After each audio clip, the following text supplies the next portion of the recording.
What's up everyone? Scott Sutherland here. It's Tuba Tuesday. Let's talk about improving our finger dexterity with chromatic scales. Like many brass players, I have looked to the Clark Technical Studies for help with finger dexterity and control.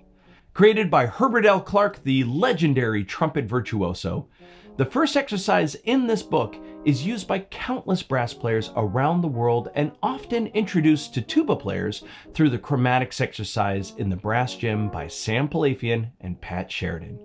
Simply put, the exercise is a chromatic scale, 6 notes up and 6 notes down. It starts in the low register and the sequence is repeated starting a half step higher. While this exercise is incredibly useful as is, I find that I get much more out of it when I add variations.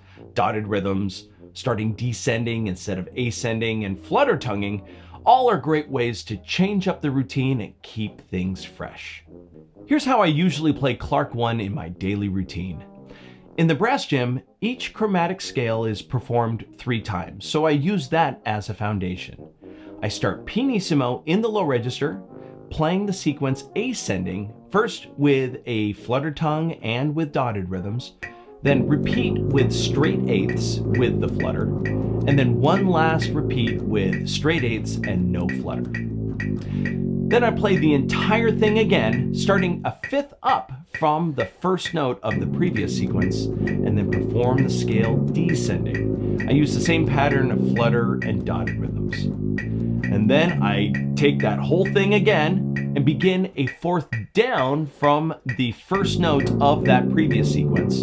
And I do the whole thing again, ascending. Again, up a 5th and I go descending, down a 4th, and then I do ascending. I usually keep going from there, usually covering a couple of octaves. Try these variations out for yourself during your next practice session. I hope it helps you to develop good dexterity in your fingers and flow in your air through the valves. I'll be writing all of this out for my Patreon patrons, so if you're interested in that, please go to my Patreon and consider supporting me there. Follow me for more tips, check out scottsutherlandmusic.com, and I'll see you next week.